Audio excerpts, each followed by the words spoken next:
Well, what is going on, everybody? Welcome everybody into the Hump Day Hotline. Not on Wednesday on the Buffalo Rumblings vidcast. Yeah, you can't do the whole Hump Day thing today. I can. Hump Day is Hump Day. Let's go. Sunday works. Sunday. Yeah. Sunday works. On the Buffalo Rumblings vidcast network. It's so good to be with you. My name is Joe Miller. I'm one of the co-hosts of this year's show. You can find me on Twitter, Joe Miller Wired. That over there is my co-host, partner in Jay crime. Spencer King. Yeah, I got it that time. Like I figured that you was gonna do the I know sometimes I announce you, other times I don't announce you, and it becomes a little bit confusing for you. So it's just one of those things. But bro, it's been a minute. It's been a couple weeks. How you been? You've been wall to wall this morning. So just the last 3-man rush, then chop up, and now Hump Day, correct? Yeah. Yes, sir. How was the It's been good. Yeah, it's been good. Conversation's been good. So Sarah and Jerry, their show went really well. They were they talked a lot about the Senior Bowl and kind of expectations of who they think the Buffalo Bills could be looking at or so on, and kind of how the draft should go. And then they touched on the Super Bowl. With the chop up, we talked about, everything from the halftime show to I watched the last 20 minutes. Yeah. So yeah, we talked about a pretty good show. I do think that Bills fans are still healing from the loss. It's bitter, and for me, it's bitter because as we talk about often, I'm here, and the stadium is 7 minutes from my house. I can go outside and I can look at it, and I've been here all week with all the festivities going on and the traffic, and it hurts because you know that the team was good enough to be here. Yeah. So yeah, that's all. But it's been a good time. I'm ready for Hump Day though, man. Awesome. We haven't done this in a couple weeks now. Yeah, and before we get started, so nothing about this season was even right. So I'm wearing last year's AFC champions. I saw you tweet about that. which doesn't have the year on it, right? So it says AFC champ. So apparently we are perpetual AFC East champions because there's no year. We are just forever the AFC East champions. And then this year, like New Era does this, and I don't. And you're a hat guy like me, right? So I know we're both hat guys, and I wear rounded bills, I wear flat bills, I wear backwards hats. I mean, you and I are both hat guys. This thing's got a gigantic crease on the mesh, which I don't think you can see. It's just cheesy, and I'm so disappointed with the quality of this New Era AFC East champion. And at least it's got the year on it, 2022 this year. But this is like, you talk about healing. That's like one of the things that I'm healing from. It's just like, give me a damn hat, right? Give me a good like, this is a good hat. You just didn't put anyway. So I don't know. I want a Super Bowl hat. That's the hat I want. It was, hats and things like that are fine and dandy, right? Yeah. And that what Josh said? Yeah, because he got tired. He's like, we've been here before. We get to that. So yeah, I'm with him. I'm tired of the AFC East hat. Give me a Super Bowl champion hat. Yeah. Let's get the effing ring and get this thing done with. Speaking of comments, so we're gonna talk some Bill stuff. We'll talk some Super Bowl stuff, I'm sure. And then we'll just kind of see where the conversation takes us. But Stephon Diggs has been in Radio Row all week this week and has made some very interesting comments, just as he was rightfully asked about the last game of the season and just a little bit of turmoil or emotional, not reaction, but emotional, whatever conversation between him and him to Josh, because Josh kind of ignored him. The quarterback coach, right? Joe Brady looked up and then looked down at Steph, and Josh never looked up. But what did you glean from that? What were your takeaways from that conversation as far as some stuff you said? Then I'll give you kind of mine. To be honest with you, I took it as if he's a leader, and his leadership style is different than others, and there are several different ways to lead, but his leadership style, he's passionate, he's vocal, and he wears his emotions on his sleeve. I don't think that equates to being a diva. I just think that his leadership style is communication out loud. Like, you got some guys that are quiet and they say, I'm going to lead by example. I'm going to, do what I do. I think he's kind of both. He goes out there, he plays hard, he practices hard, he prepares hard, but then he speaks hard in certain moments too. And I just think that, if it's me, I want a guy like that on my team because I want to be held accountable. If I'm not doing my part, I want you to come to me and say, man, Spence, look, I carried you last week on the Hump Day Hotline, man. You got to do better. I need you to communicate. Right. And listen, I get it. I've been fighting with people for the last week and a half about Stephon Diggs on Really? Twitter and on other platforms. Man, they're calling him a diva. Somebody compared him to Antonio Brown yesterday. Exactly, and more. There's been several different examples that I can point you to, and it's just like y'all really got to stop with all of these. Because if he got up there and he would have said, "Oh no, everything's fine. That was nothing. We were just it was like I was asking him the next play. That's all that Mm. was." Then everybody would drag him and say, "Oh, he's lying. Why can't Yeah. you just tell the truth?" Yeah. Give Stephon, don't change. Please don't change. Definitely don't change. So Antonio Brown, right? So if Stephon Diggs in that Cincinnati Bengals game had taken off of his jersey and ran down the sideline and threw it in the stands because he was noticeably visually upset. Clearly, he's making that moment about himself, right? He's making it about himself. And that is the definition, to your point, of a diva. That's what a diva does. A diva doesn't give a crap about the team, doesn't give a crap necessarily about the win, the loss, anything. It's just more about me. It's all about me. That's what a diva does. The pointed things inside of this conversation that I felt like was bullseyed, to your point, like don't change, bullseyed was, first of all, I mean, he did talk about his own, he in a roundabout way talked about the things that we were doing that was working. We had a formula early in the season, stopped working, which you can infer he was talking about the fact that I was in the game plan and I'm no longer in the game plan. But that isn't even what that moment was about. Like what he said was completely This Week in Radio Row, completely team centric. Like all the stuff we went through, the shooting, Kim Pagula, the snowstorms, John Murphy, DeMar Hamlin, you name all that stuff.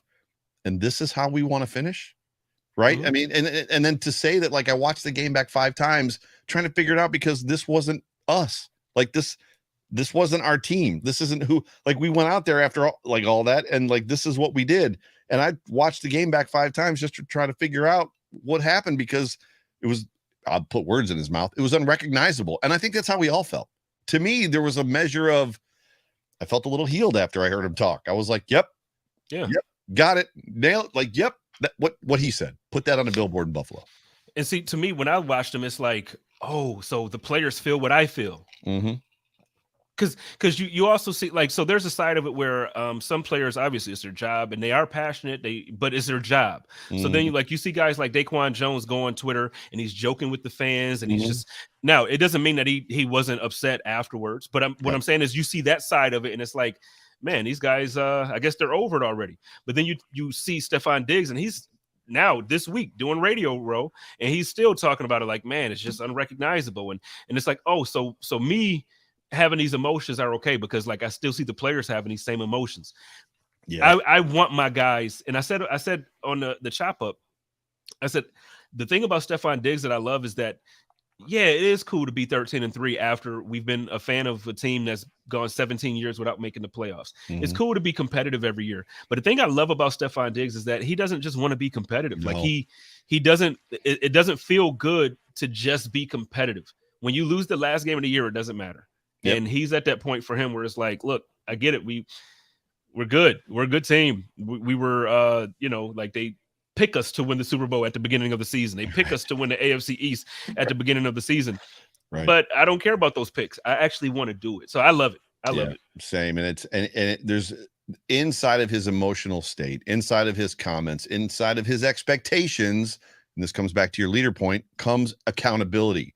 Accountability isn't we'll get them next time. You know what I mean? Like, and then never mention it again. Sometimes having a guy in your locker room that's like, that wasn't us. And if you're okay with that, I've got a problem because it's one thing to get beat, right? It's one thing to go out on a football field and get beat. When you go out on the football field and you do what they did, good on him, right? Give him a megaphone and put billboards in the locker room. Like let us never do that again, right? It was very, yeah. So I think you and I are in the same. I can't believe there's people out there trying to call him a diva over that. Over the game and his reaction, or over Radio Row comments? Both, because the reaction at the end of the game where he was standing in front of Josh, they're saying like you're putting all the attention on yourself, and for me it's like, so there's a good part and a bad part about the fact that there's cameras everywhere. Yep. So like during the game, it's, to me, have emotions. Like, to me, you lost the game in a way that, like you mentioned, is not recognizable to anybody. Right. So be pissed off about. I want you to be upset about that. But then at the same time, it sucks because there's cameras and everybody's face. I'm sure at some point we'll even hear the audio from that because they have NFL films and they have all this other stuff where they got mics everywhere. So we'll hear whatever the conversation was. But the thing is, I don't care. Like, I want that to be what I want my leader to say, look, dude, everybody, we weren't on the level that we're supposed to be on. This is not Buffalo Bills football. Yep. And the part I really loved is that he said, I forget which show he was on when he said this, but he said, for the first 9-10 weeks of the season, we were winning and we were winning easily. We had a formula to do it. Yep. And then we got away from that. Mm-hmm. So to me, now, I saw people saying that he was pointing that at Josh Allen. I don't know how you could point that at Josh Allen. To me, that's saying to the offensive coordinator and that's saying to the head coach, you involved me the right way. You involved other players the right way. You were using Josh the way he should have been used. And then we got away from that. And so what's happened? I don't hear anything about that being I just don't hear any tension between him and Josh Allen. But that's what people are trying to throw out there. And I just wish we would stop. Yeah, but you've got. I mean, tension's going to happen. I mean, if you're that close, if you're close to the point of family, we know how families are. I mean, family, it means that sometimes I'm pissed at you, right? Or sometimes you're pissed at me, and it's just one of those things that you go through, but you come out the other side stronger, right? I don't know that. I don't see this necessarily as a deterioration. B No Doubt says it was like Diggs was the only one that had emotion during that game. They played like they didn't care. I don't think they played like they didn't care. I think they played like they didn't know what it was. Were they not rope-a-doped? I'm trying to think of the word. Like they were punched in the face from jump, and literally at that point was just like, I don't even know what to do now. And I don't. How do I want to say this? I don't remember if he said it or who said it. I don't know if I buy into the emotional tank was empty. We had no more. Like we were just completely gassed. I just can't. To me, Mahomes getting hurt. I said this to you before. Mahomes getting hurt on Saturday night in their playoff game. To me, you cannot even. I would never believe you if you said not a single person. If you told me only 5 players sent text messages to each other when Mahomes got hurt. No way. There was. I promise you, there was a flurry of text messages. Everybody. Right amongst that team. Oh my gosh. Right. Like this is it. If we win tomorrow, like it's paved. It's made for us. There's no that right there. That rejuvenation, that energy, and that brings alone, I can't buy that. Some of the players maybe gassed, sure. It was Jordan, right? Jordan was on with who was Jordan on with, and they were just it was Pat McAfee, and they were talking about like the emotional state in the sense of PTSD, that who knows what some of them possibly could have been going through. Do you buy into that? I could buy into that, but to go the way that they went and then all of a sudden just fall off a cliff 4 games later. I buy it to an extent of, because if you listen to all of those interviews from the moment the Damar Hamlin situation happened up until like every week it still came up. Trey White was talking about how he can't even watch TV without every time he closes his eyes he still could see it. Right. Josh was talking about, so I do think that the PTSD thing was real. Right. However, I think when you look at that last game, it doesn't make sense. And I think that's the part that's so frustrating to people like Stephon Diggs. Is it's like, yeah, we had PTSD, but we had PTSD for the 4 games or the 2 games prior to that. Right. We had it against the Patriots. And guess what? We had 2 kickoff returns, and we had Josh Allen making great plays down the field. And we had, so I don't know. For me, I guess, the part that bothers me about it is not even the PTSD or the if they were flat, fine. If that's the excuse and that's what it was, fine. Flat's a perfect word. Perfect word, flat. Yep. But man, it doesn't make sense to play at home. We've been talking all year about getting the number one seed. The NFL figured out a way to kind of almost have 2 number 1 seeds. Granted, we had to play the Bengals, so the Bengals are not, I don't know. They're not one of the lower tier teams. So we had to play a good team. I get that. But we had home field advantage in the divisional round of the playoffs in Buffalo with what's supposed to be our home field advantage because of the snow and because of the everything. This is what we said we wanted all year. And then you come out and you put up 10 points. Yeah. And I got beat up for saying that this is on Josh Allen just as much as it's on everybody else. Oh yeah. You can't be a top 3 quarterback in the NFL and put up 10 points at home. You just can't do it. I don't know. You're not wrong. I'm just trying to. I'm trying to think of. I want to pivot to, and it's a perfect segue. I'm just trying to figure out how to set it up. I mean, when you think about where this puts us, kind of as a state of the Bills, right? A state of the franchise. Do you want to read that real quick? Yeah, RJ says the team was never right after the Monday Night Football game. He's talking about when Damar That's Hamlin, fair. and he said the Pats game didn't seem right. The Fins game really didn't seem right. I slightly disagree about the Pats game. I think it, the Patriots weren't. I don't think the Patriots would have won that game either way. I think the Buffalo Bills. Now we got the 2 kickoff returns. Now who's to say that the offense still don't come out and score on those drives? It just happened on the kickoffs, and then with the time of possession, you end up giving the Patriots more time to kind of do some things. But I think the Buffalo Bills were gonna that Jets game. I agree with you 100%, RJ. I agree with you 100%. How do we? We're putting Josh in the wrong situation. We're yeah, I'm with you. But so the question I have to RJ's point is leading back to what Diggs said. I don't.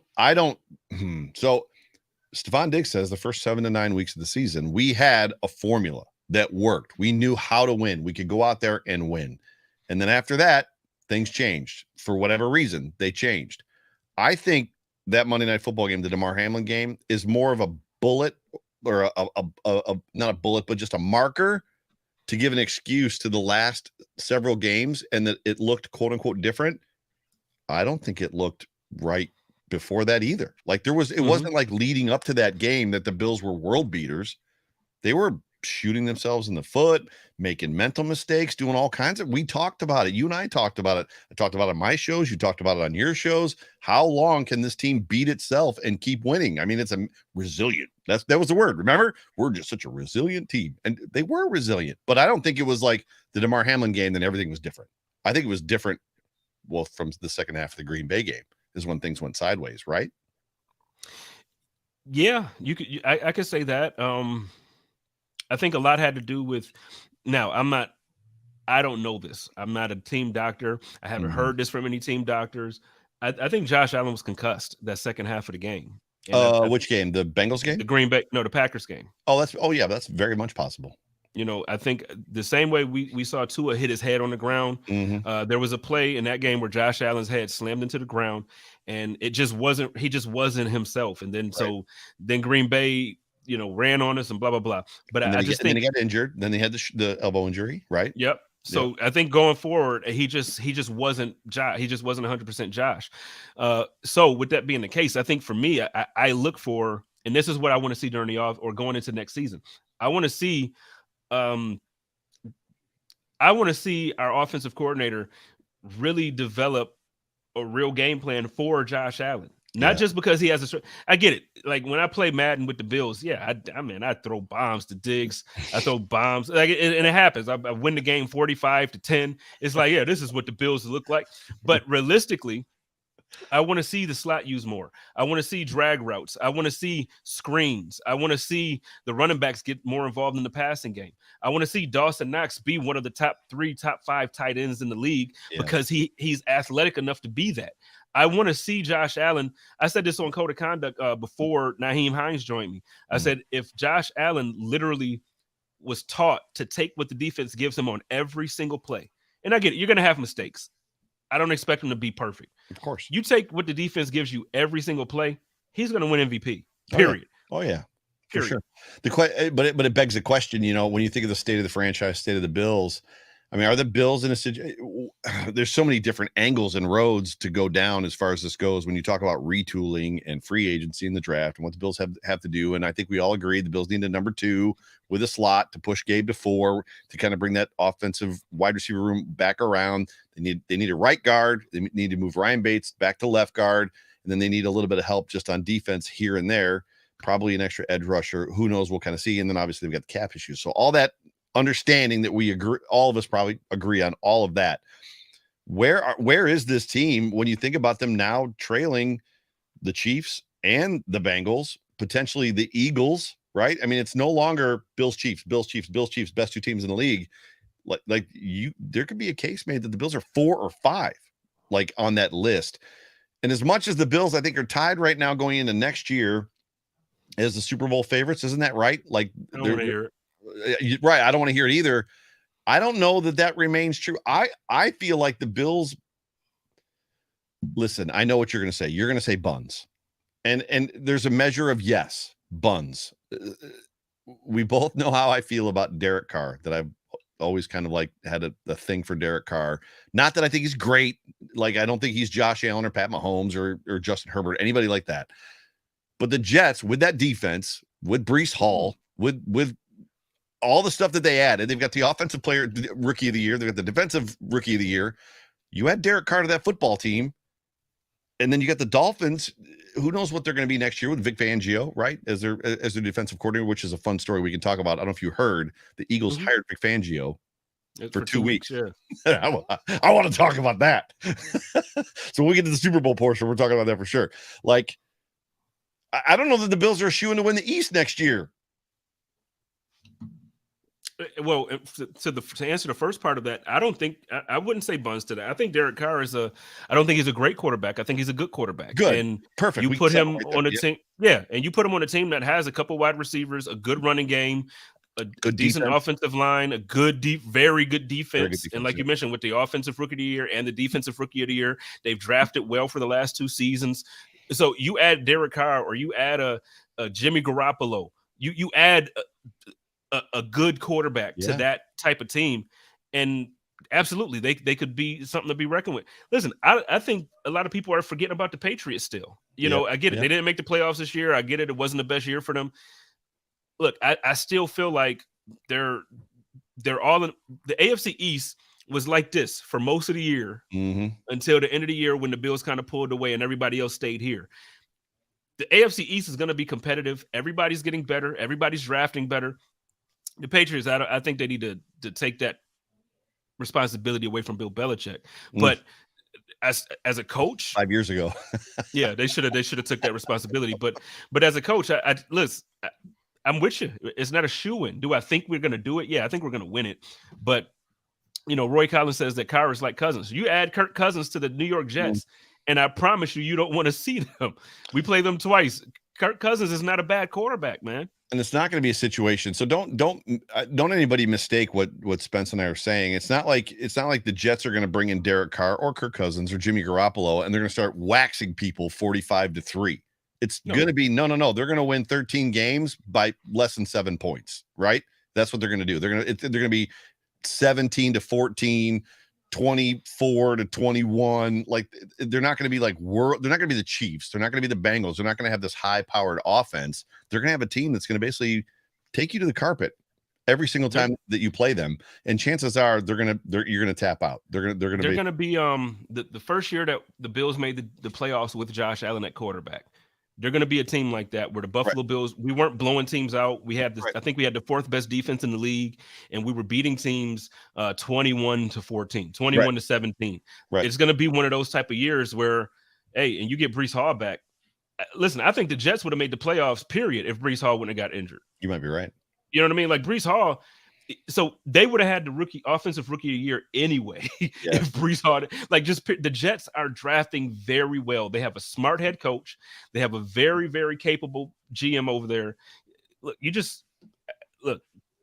we got to do something. This draft, we cannot miss. No. And we can't have it to be where we draft a guy in the first round like Kaiir Elam and we don't play him for 80% of the games. We can't have that. We got to have contributions from each of the guys that we draft this year. Period. So what did you see? So you were at the Senior Bowl, yes? So what did you see as far as, and what are your thoughts just kind of, first round, second round, third round for the Buffalo Bills? I've got thoughts of my own, not player wise, but position wise, that I would like to take, or things I'd like to see, but you actually watched. So what stood out to you? Players. Well, there were some great offensive linemen. So maybe great is but they're very good offensive linemen. Yeah. I think that the Buffalo Bills, Sarah actually kind of talked me into something that I still in a way don't want it, but it makes so much sense.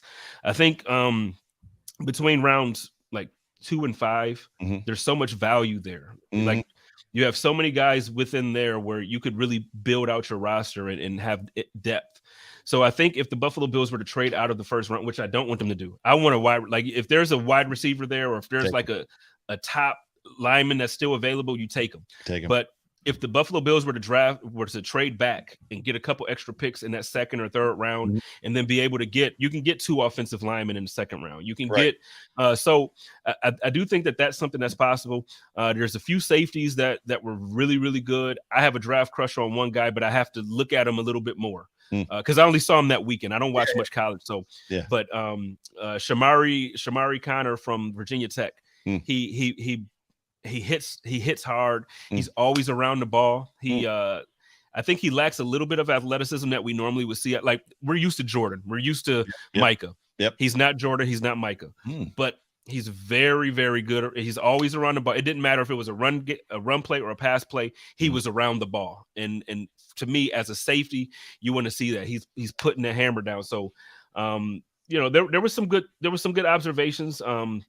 Couple good running backs. I don't know if the Bills are, I think we're going to miss out on Motor. So if Motor does leave, and I think if they draft somebody, there's a couple that can be found in that third, fourth round that can come in and contribute. But like I said, Bean has to hit this year, man. He has to. Bean has to hit. I believe, and I think you do too, that they can. You and I did a show where we went through and proved that when they need to, when they want to, they can hit on draft picks. And then when they start drafting project guys with big upside and great character, it gets a little bit flimsy as far as that goes, because they have the luxury of doing that. I don't think that either of us would ever sit here together and say that the Bills have no shot. It's over. Oh, it's over. Bills have no shot. I think the Bills still have the pieces. The Bills still have an incredible nucleus of leaders. They still have, and a lot of people are out on him right now, Sean McDermott. They still have Brandon Beane. They've still got Josh Allen. They've still got Stephon Diggs. They've got young, talented players in James Cook and even Khalil Shakir. Some of these guys. I think what it comes down to when you talk about the state of the Bills in 2023, the Chiefs, the Bengals, the Eagles, and we're going to play the Eagles this year. It is this year, 2023, this year. And then the upcoming, Dolphins and the upcoming Jets. I think what it comes down to is whatever the lack of focus was, whatever the lack of preparation, whatever the misses were in the back 8 games of the season, they're not going to be able to do that stuff. Like, they're going to have to execute and I'm going to say 2020, but I'm more talking about offense. The way the 2020 offense executed, where it was almost flawless at times. They just did whatever they wanted to do, whenever they wanted to. But the defense is going to have to show up. They're going to have to play, I'm going to say Patriot football, sound Eagles. The Eagles a lot of times play that way. They just play very sound, fundamental football. They're going to have to tackle better. They've been a horrible tackling team. I mean, agree, disagree that it's in front of them. They're just going to have to get serious about it. Yeah, no, I agree with you 100%. It's just a tough, as a fan, but then also now covering a team, it's like, it's just frustrating when you watch and you I don't know. I did want to bring in one comment in from Ralph Wilson Sr. here. Says, how about Eric Bieniemy replacing Dorsey? Same coaching tree McDermott came from. I personally don't think we need to replace Dorsey. But I want your opinion on this. There's been a lot of talk about the Bills needing to move on from our defensive coordinator, move on from our offensive coordinator, figure out something. How do you feel about this? And then I'll tell you why I don't think we need to replace our offensive coordinator. Perfect. So the Bills hired a defensive assistant, a senior defensive assistant, which, that's probably me getting what I wanted. So we'll start with Leslie Frazier, which I said to you, I either want Leslie Frazier gone or I want a fresh set of eyes, right? To kind of begin to see angles, somebody from the outside that isn't seeing, because when you get, how it is, when you get into it and we're all in this together, like you start, and then somebody on the outside is like, what about that? And you're like, oh, I didn't even think about that. So hopefully that's what that guy's going to bring. Ken Dorsey. We are not privy to what happened on this football team through the season. We don't know. It was in the comments. Somebody was talking about, I can't remember, that they were doing a lot of play action and they were doing a lot of motions and stuff like that. And all of a sudden they just stopped. Like the offense changed, and it went from to Stephon Diggs's point that they had an identity. Like we had a formula. We knew who we were. And then all of a sudden, Jerry Strosky, to his credit, was pounding the table. since about week 8 or week 9. This offense has no identity, and none of us wanted to talk about it because it's like, no, we got Josh Allen, we got, and it's like he's like they don't know what they want to do, and they don't know what they want to do well. You and I, and all of us that are listening to this, don't know why that happened. So is that the head coach who was? I'm really, I don't want to get off track, but I want to at least stack what I'm trying to say. The head coach does not go into a defensive coordinator's office and say, oh, by the way, Kaiir Elam isn't playing this week on game day. So the head coach doesn't make the inactive list and then give it to his coordinators. The head coach does absolutely go into the coordinators' offices and be like, hey, we're doing this, we're doing that. I want to see us doing these things. I think we're capable. We have the ability. So we aren't privy to those conversations. Doug Whaleyism. We're not privy to those conversations. All that to say this, to me, Ken Dorsey's on a short leash, right? Like, I don't think they're firing Ken Dorsey. I don't think you do fire Ken Dorsey. I don't think that even speaks well to your players unless Josh Allen is in McDermott's office going, Ken isn't the guy, right? Which is possible. I mean, it's not outside the realm of possibility that Josh Allen takes 3-4 weeks off, 5 weeks off, and then goes back to work. And when he gets back to Buffalo and he meets with Sean for lunch and is like, I'm just not sure that Ken and I vibe. And Sean's going to ask him, well, are there things you can do to get on the same page? And he's either going to, yes, no. Now, if that happens, then maybe you move on from Ken Dorsey. I don't think you do. I think that if the players believe in Ken and what he's trying to do, I think you stay with him. I think that you don't want to upset the apple cart that much. However, that doesn't mean, like I said, that he's not on a short leash. If they come out the first 5 weeks, 6 weeks of the season, and that offense still looks like they got 2 left feet, you make a move, right? I mean, I don't think so. So here's the thing with me. I think when you hire a first-time play caller like that, I think you kind of have an expectation. I think they actually probably expected the team to regress on offense even more than they did. I think for us to come out and still have the second-ranked scoring offense in the league, I think it's one of those things where it's almost like, okay, Ken, yeah, we have Josh, yeah, we have Stephon Diggs, but no, I mean, you did a good job. We didn't win the last game of the year. You had your worst offensive performance in the biggest game of the year. But other than that, like, your year was successful. They look at success in different ways. As fans, me, when I look at success as a Super Bowl championship. Right. But in reality, there are more forms of success for an NFL franchise. Yeah. And to be 13-3, it's a very successful thing. For me, what the issue that I had with Dorsey this season is after Josh Allen hurt his elbow, we continued to again, every time we used Gabriel Davis, it was downfield. Every time it was all these big shots. How about we protect Josh's arm a little bit? He's healing. So how about instead of doing that, how about we develop a short passing game? We develop some wrinkles where we protect Josh from himself, throwing the interceptions in the red zone. How about we utilize the run game a little bit more? Let's figure out how to get James Cook involved a little bit more. Let's figure out how to use Nyheim Hines. Now, I get it. He came on to Code of Conduct and said, hey, the playbook is very difficult to learn. Yeah, we know that. Hopefully next year I'll be able to earn some more playing time on the offense. But man, it was difficult to learn. Okay, I can get with that. But how about we use him in that role that we used to use, like Isaiah McKenzie in? He can run a jet sweep. He can run, you know what I'm saying? Like, he's fast. Like, one of the things that the Patriots did that was so impressive to me that first game that we played him in New England, they had their defensive guy. They put Malcolm out there and they basically made a punt return or a kickoff return out of an offensive formation. They got him the ball, and they just made it look like a punt or kickoff return, and he just had his way with the Bills with his speed. Use Nyheim Hines like that. Like, just something. I need to see more wrinkles. But the first thing, sorry, my bad. No, go ahead. I was going to say the first thing, I was just going to, don't forget what you said. I was going to say the first thing you have to do is teach those wide receivers how to block a wide receiver screen. Go ahead. Yeah, you've been talking about that all year. But with that being said, like, you're right. But also with that being said, though, I think if you practice it, you get better. Yes. I think with you being in leadership, being in management, there's a saying in management: the thing that gets managed, or the thing that you pay the most attention to, improves. So in practice, hey, we need to work on this screen game.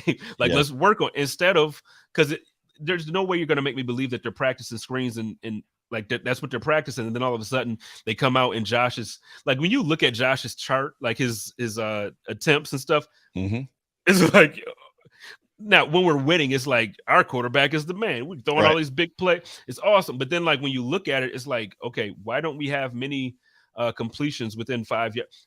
I kept pounding the table talking about the first few weeks of the season. We were getting Diggs the ball. He had 12, 13 receptions, and half of them he was catching them within 5 yards, 7 Yeah. yards of Yeah. the line of scrimmage. Right. Let's control the clock and move the ball. Let's do that. And I just don't understand. So Yeah, RJ Mel, and I just had the perfect follow-up, and you know this already, but RJ says, I guess I don't understand, if we know this, why don't they know it? And just the stuff that we're talking about. And this goes back to having Steve Tasker on the John Fina show. And I led Steve Tasker and didn't expect him to do what he did. I said, Steve, with the amount of success that opposing offenses have had running wide receiver screens against our defense, he literally then said, why can't our offense run one? And I was like, yes, exactly that. I mean, even Steve Tasker can see it. Not that he shouldn't be able to, but like, this is kind of where we all are. And I guess the question that we have to begin to ask ourselves, and I put this in the text that you, that you no, I love Steve, man. the texting that you and I were kind of going back and forth, and I didn't really know how to word it, but and we'll move on from the Bills after this one. Oh, I want to talk about Jordan's contract a little bit as far as just situation. We can make this kind of a short little segment, but you just hurt my feelings. I don't want to talk about it. I don't want to talk about it. I just wanted to know if there was any rumblings or news, no pun intended, rumblings or news out there. But Josh Allen, I mean, I don't remember exactly how I said it in the text. I could probably look it up, but are we about to approach, or are we approach? I saw that. That's a great comment. Are we approaching a situation where the atmosphere, the environment, the quarterback environment for Josh Allen and the Buffalo Bills is just going to put him in a situation where this is kind of our lot in life, right? I asked several people, are we going to be the Dan Marino in a world of Jim Kelly and John Elway, where we're the quarterback that doesn't go, right? Are we going to be, some people said Phillip Rivers, although Josh's skill set is not Phillip Rivers. Those are two completely different humans. But Phillip Rivers is a good example. He's probably going to go to the Hall of Fame, great quarterback, but could never get past, right? Peyton Manning, Tom Brady. What concerns me is you look at Joe Burrow, you look at Pat Mahomes, and now Jalen Hurts is coming up. Justin Herbert is still out there. There's some good, amazing quarterbacks out there, and you want to have that guy. We freaking have that guy. What, in your opinion, what is the atmosphere, the environment for quarterbacks, and is it something that Josh can overcome? This team, he can't do it by himself, right? That we've realized. Josh Go Be Superman is not going to work. Man, now, okay, so you bring up a great point. So I think back to like the early 2000s, and I feel like that was like the running back era. Like recently, you had LaDainian Tomlinson, you had, I could probably name like 6 off the top. We're just like, Adrian oh Peterson. man, Adrian Peterson had his way. I know Terrell, Marshall Faulk. Like, you just had, it was the running back era. So it's like, if you had a team and you had the running back, it was like, okay, you got it. Then just past that, it turned into the wide receiver era. So if you had a Randy Moss, if you had a Megatron, if you had so it's like, okay, now it's the quarterback. It's always the quarterback era, but like now it's really the quarterback era. If you have one of those guys, it's going to be ultra competitive to build around him to make things happen. And I think, the Buffalo Bills were ahead of schedule, and I think they did the right thing by going to get Stephon Diggs. Now you look at the Eagles, they go get AJ Brown, and they bolster up the offensive line. I think the Eagles have the best offensive line in football. Yes. You do that for Josh Allen, and I think we can skate through the season. Right. I really do. If you go and get the best offensive line for Josh Allen, like, dude, he's gonna break every passing record in the league if he has time to actually. Now, the climate around the league, you just mentioned a bunch of quarterbacks that are really good and they're getting better. The one that now, obviously Patrick Mahomes is at the top. You got Joe Burrow at the top. Man, the Jaguars. Yeah, Trevor Lawrence. They got Calvin Ridley coming back next year. We saw Zay Jones probably best season this year. We saw what's the other guy? Christian Kirk have the time. He had the season of his career, and now you add Calvin Ridley to that. You have a 3-headed monster down there for, and then you have a run game. You have a very good run game. We got to hit in the draft. If there's a free agent, if there's a free agent to hit on, you got to hit. If you can make a trade, I know everybody is ready to kind of give up on certain players. I would absolutely think about trading Ed Oliver. If you can trade a Ed Oliver and get a D Hop, I get it. It's a year or two rental because he's older. I'm with it. I don't care. If you can get a D Hop, or if you can get, I don't even know who else is available right now. But it's like when you have those conversations, if you can get a weapon for Josh Allen that can pair nicely with Stephon Diggs, you do it. Yeah. You do it. You absolutely do it. I heard somebody read the list of potential, or the actual list of free agent wide receivers that are going to be available, to include some guys that were going to be roster cuts. And the list is long. There's nobody out there that's like, oh my gosh, like there's nobody out there that's necessarily like D-Hop, but it's a huge list. All that to say this, that it should drive down the wide receiver market a little. You would hope that it won't be everybody's 18 million or 21 million dollars, like, what we're paying Stephon Diggs and what Brandon Cooks is. Dude, that's the thing that's funny to me. Like, all the people talking about Brandon Cooks, it's like, that dude's on the books for 18 mil. Like, there's no Brandon Cooks in my world, not for $18 million, right? I think he's going to get cut, though. I don't think he's going to get that. Now, I tell you what, though, when you look at that, and it's like you're talking about these.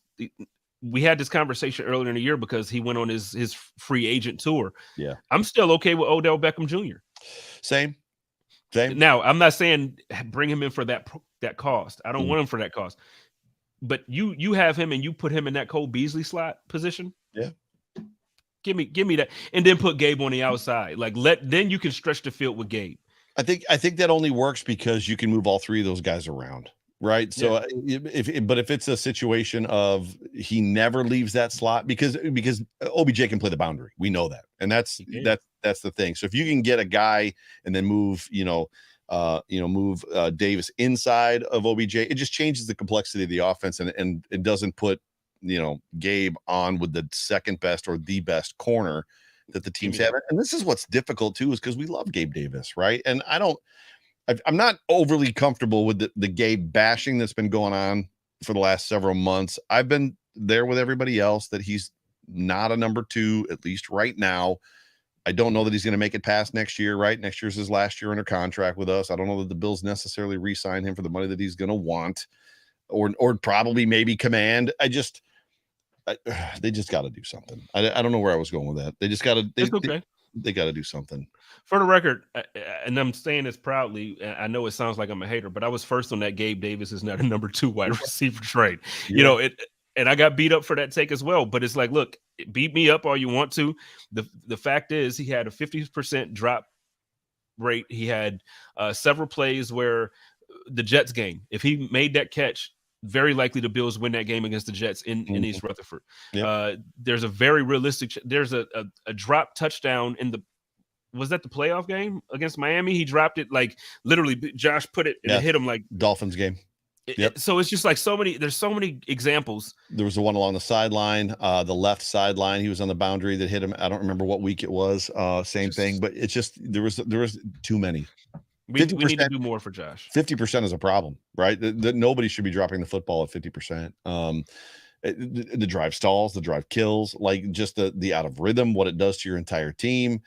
Yeah, it's just tough. Let's before we talk about the Super Bowl coming up real quick, do you have any information that you can share just about Jordan? I know Jordan's saying, I don't know where the Bills are in the organization. I don't know if they want me back or not, but here we go. It's he's being very honest when he says that. It's I think quiet. At the moment, like, the Bills are obviously doing their working, but I think it's quiet until after today. I think I think everybody was kind of like, okay, we're going to let Josh take his break. He'll go play golf, kind of heal up a bit, do whatever he's doing.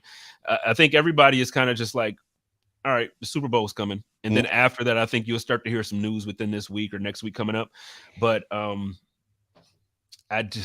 don't think it's likely that we see Jordan Poyer in a Buffalo Bills uniform again. I just don't. I mean, the good news. So let's start with the good news. They're saying DeMar Hamlin is going to play football again, which you and I don't know that I ever put it out into. I may have tweeted it once, but you and I talked about the fact that just about the fact that he could play someday again. Which is all positive. So DeMar potentially playing maybe even next year helps. I just. In fairness, with respect to what he went through on the field and now with respect to everything that he's doing off the field, I wasn't the hugest DeMar Hamlin fan as a safety, though. I feel Agreed. like there was a major drop off, obviously, since Micah Hyde was out, and they tried to kind of shuffle it around to figure out the best player to put back there. Agreed. DeMar, and he ended up being the best option that we had, but I still would have preferred to upgrade him. So now you're going to talk about, okay, let's say Micah's back and he's completely healthy, and let's just say he's exactly the same. I Yep. don't Yep. know if he will Yep. or won't be. Yep. So now you take out Jordan. We're going to have another year of one side of the field not having the same level of play. Yeah. And to me, that's an issue. And like I said, with all respect to DeMar Hamlin and everything he went through, when we get back to talking about football, do you really want DeMar Hamlin to be your starting safety? Now, he might grow. Like, you know what I'm saying? Like, people evolve. He's a young player still. But what I saw this past season before the injury, I wasn't I feel like every time there was a big play to be made in the secondary like that, it was on the side that Jordan wasn't. So, we're going to go through that again with Micah Hyde. And so Mike is going to be on the field and it's going to be on the opposite side. Now, Jordan got beat up in the Cincinnati game. Like he got 8, like that one play. I think it was Jamar Chase scored, or is T. Higgins maybe? I can't remember. Like the first touchdown.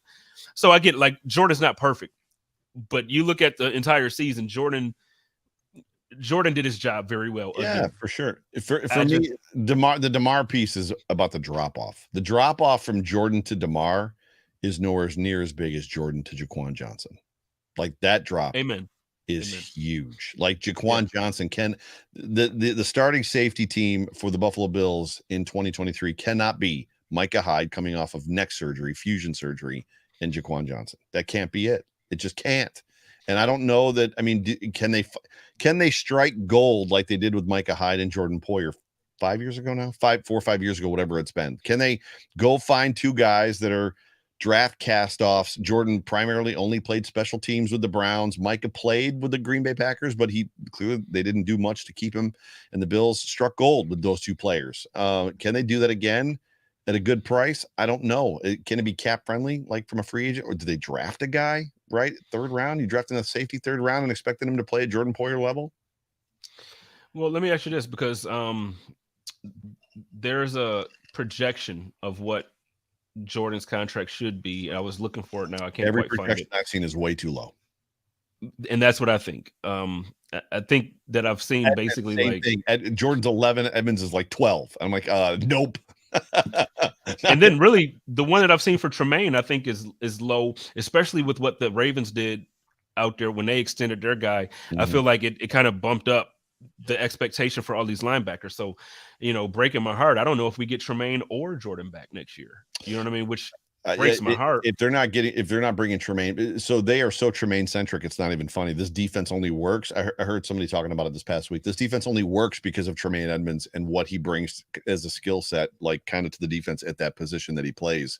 So like I don't remember who it was now. They were saying literally, if they don't bring Tremaine back, you're probably going to see a traditional 4-3 out of this defense, and they're going to be playing different football. I like it. Now you might like that because you know a lot of people might like it because of the 5-2. Well, the nickel. I understand some people don't like the nickel defense. Me personally, I would only get away from the nickel defense you have a linebacker that you trust more than Taron Johnson. Do I think Taron Johnson? Now it might work out to. Let's say he has the skill set. Put Taron Johnson back there at safety. And then we get a linebacker and we change that to a 4-3, and it's a little different. And you still got your best player on the field. Yeah. I don't know how the team feels and if that's possible. I still think Taron Johnson it was last year. I think that he rated out as like a top 10 safety, like top 10, corner. So not nickel corner. Like he was like 8th in the country, or I should say in the league as far as that goes. I don't think Taron Johnson is the problem. It's the defensive formation and having that extra big body when we're playing a crazy running back like a Jonathan Taylor. That's when it's a problem for me. And I think the Bills, if you look at across it, more times than not, that's when it's become a problem. I don't want to pull Taron Johnson necessarily off the field ever, right? So it's just one of those things. But yeah, Autumn says, got to remember DeMar was only in his 2nd year and his first time starting. That is absolutely true. Young player, super young player. We'll see. Yeah. I don't see a way that they don't sign Tremaine. I don't see a way that they don't sign Jordan. I think they got to have both those guys back. Man, I'm praying, and I agree with Autumn, but that's why I said, I understand that he's young and he could develop more and Mhm. become a bigger part of the defense. But Yeah. I'll be honest with you, I want to see another year of Jordan and Micah. It's like that's what I Me want, too. and I want tremendous. But again, we also I understand. You fall in love with these players, and you fall in love with the results that we've had over the Mm. over the last few years. But these guys are getting older, Yeah. so at Yeah. some point you do have to move. Because I mean, I'm sure if everybody in their heart, yeah, we would love to have Thurman Thomas back in the backfield with Josh Allen. It's not possible. Not These guys possible. are getting older. It just won't work. But I don't know. I think certain draft when you drafted DeMar, Mhm. nobody looked at DeMar as like, oh, he's going to be a game changer. Yeah. Nobody looked at him as like, oh, you got a top 3 safety in this year's draft. No. So, and again, some guys outperform those projections. Jordan absolutely did. Mhm. Mike absolutely did. But I just don't know. Yeah. I was gonna you said that and you're like, Thurman with Jim Kelly. I was like, give me Josh Allen and Travis Henry. Josh Allen and Willis McGahee, right? We could we could go through running backs again. Shady. We had, Josh and but the Shady. Buffalo. So again, I said there was the running back era. We had Yeah. like 4 in a row. Yeah. You give me CJ. I know he lacked Oh the yeah. vision at time. You Yeah. give me CJ Spiller with Josh Allen. Yeah. You give me you give me. Come on, man. You go out there and get beast mode with Josh Allen. Give me a beast mode Future with Hall of Josh Famer Allen. Marshawn Lynch. Is that what you're talking about right now? Come on, Future Hall of man. Famer. Like So let's jump over to this football game and spend the last couple minutes just kind of talking. I know you've gotten to talk about it a lot, so I'm going to let you go first because I'm just really interested in kind of. I'm easy. Give me a good football game. Do I want the Eagles to win? Yes, but give me a good football game. Where are you at? Just kind of on this football game. I actually want the Chiefs to win. Really? Yeah, I want the Chiefs to win. I'm maturing as a fan of football to the point where I can root for players and I can root for teams when my team isn't in there. I would absolutely love to see Patrick Mahomes. Now, I want Josh Allen to compete for years to come, and I want him to be in that conversation like to Tom Brady and the Peyton Manning. But it warms my heart to see these young guys start to put themselves in conversations like Yeah. that. And for Patrick Mahomes to kind of, you get 2 Super Bowls, you get 2 MVPs, you might get 2 Super Bowl MVPs. Yeah. So Yeah. to put himself in a rare conversation, I think would be awesome to see.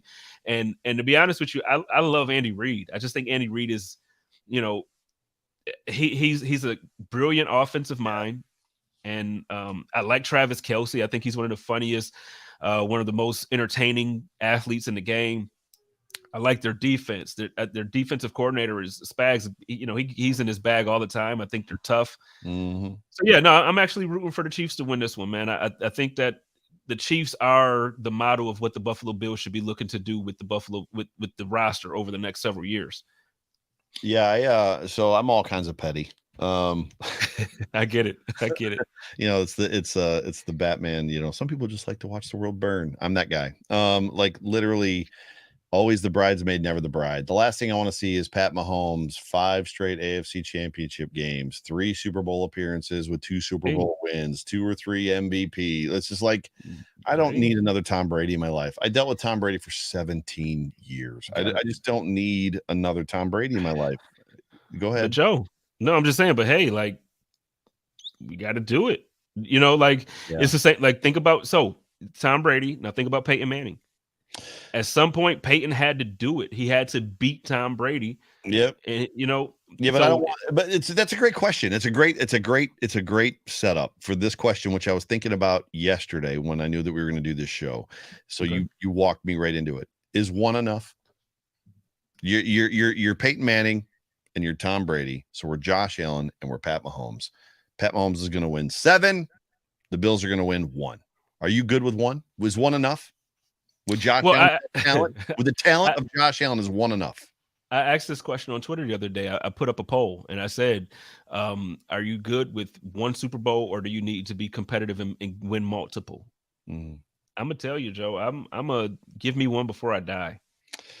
It's weird because for me, if it's a round robin type of a thing where every year somebody different's winning and blah blah blah blah blah, 1 is great. If it's super like competitive and like parity is real in the NFL, like that's fine. If it's 1 dude and like, yeah, sure, you won 1 that 1 year that Mahomes was hurt or was off his game. You know what I mean? It's just, yeah, getting to the Eagles. So there's a lot of storylines inside the Eagles that I like. So Nick Sirianni's from Jamestown, so he's a Western New Yorker. I like that.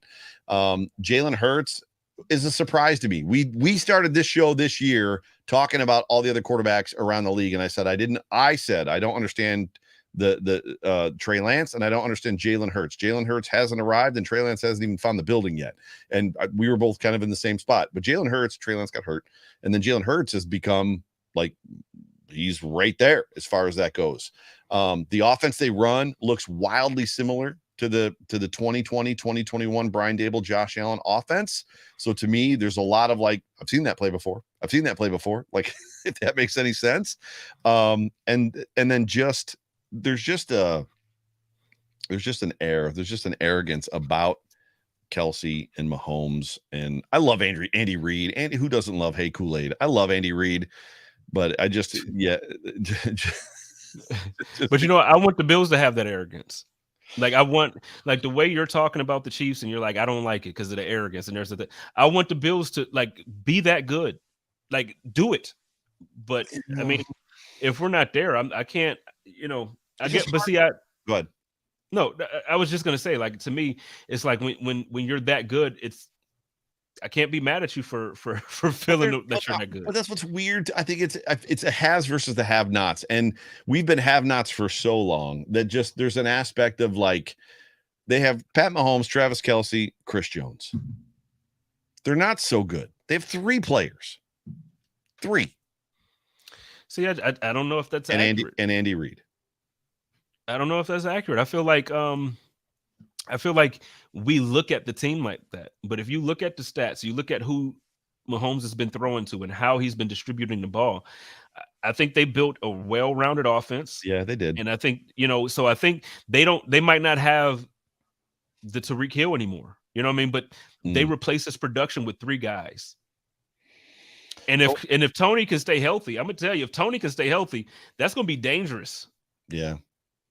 So it was Pat Mahomes, and then 2020 Josh Allen like crept up there, and then 2021, and then then the playoff game, right? Which people say the greatest playoff game in NFL history. It wasn't the greatest playoff game.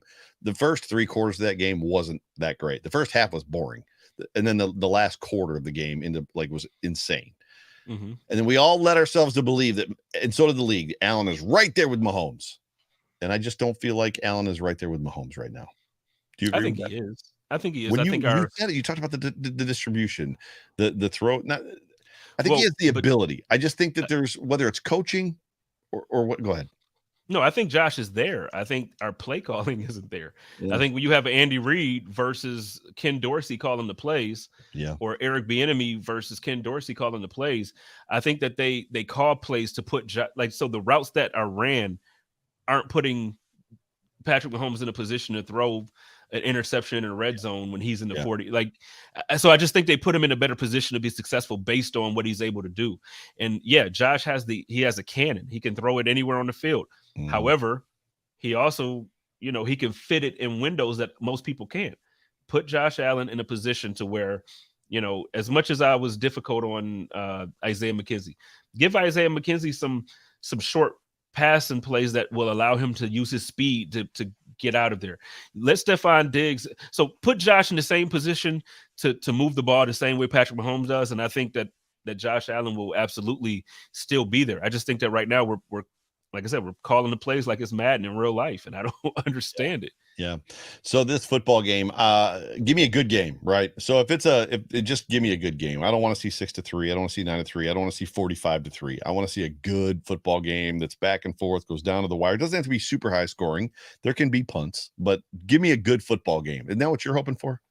Yeah. And my pick, my bet, I said it was going to be Chiefs 31-20. 31-20 for the Chiefs. I don't even know what to expect. I want to see the Eagles win. I think if football purists be right, if football is true and football purists be accurate, then what happens in the trenches matters. If that's the case, the Eagles have the better offensive line. They've got the better defensive line. It means the Eagles should win this football game. But on the other side of the football is Pat Mahomes and Travis Kelce, who cannot be covered. Even when he doesn't get the football, He's still open. Like you go to see the Bills, you go see the Chiefs play football, and when the ball doesn't go to Travis Kelce, he's roaming around over the other side of the field all by himself. It's like, what is going on? Somebody cover that guy. It's crazy. So I don't get it. I don't get it either. So when you're talking about just score predictions, for me, I think both teams score in the 30s. So I think you're probably right, or high 20s, low 30s. But I'd like to see the Eagles come out the other side. So what's interesting is the running game. Miles Sanders, Pacheco may not really matter in this game, right? I think Pacheco will matter. You think so? Yeah, I think Sanders is more of a red zone type of weapon, but I think Pacheco, they've been using him a little bit differently, and I think he's going to surprise you. I do, but look, I know we got to go. You know, the show is pretty much over now. But I tell you, I can't bet against Patrick Mahomes. And we talked about quarterback play earlier. And as much as I like Jalen Hurts, I love the guy. Like, he's athletic. He can throw the ball. Mm-hmm. But you got to realize he didn't throw 35 touchdowns or 40 touchdowns. And, you know, he had 21 or 22 touchdowns this year. Yeah, he was injured. He missed 3 games? 3 games. You wouldn't have thrown 9 or 10 touchdowns in those 3 right games. So that's what I'm saying. Like, he's not like blowing me away with this arm talent, but he's good. He's a really good quarterback, but Patrick Mahomes is great. So when it comes down to the biggest games of the year like this, the Super Bowl, I'm always going to pick the team with the better quarterback. Yep I don't disagree, even though we lost 4 Super Bowls with a better quarterback. True, very true. But you know how I feel about Jim. I don't think Jim is. I think he's really. He was a really, really good quarterback. I don't think he was great. Yeah. Hey, this was fun. So I'm excited, and it killed an hour of time. So that's an hour that I don't have to sit there waiting for the game to start, because we still have, what we got, 2.5 or 3, 6:20, 3 hours, 3.5. Yep. Yeah, 3.5 hours. But yeah, why don't you take us home while I get the out thing ready to go. All right. Well, enjoy your Super Bowl Sunday, ladies and gentlemen. Don't drink and drive. Eat as much pizza as you can. Yes. Take some pictures of some bar bill for me, because I'm missing them today. I love you all. You already know how we do it over here. Y'all love each other. Take care of each other and live in peace. And as always, stay positive, test negative. Go Bills. Go Bills.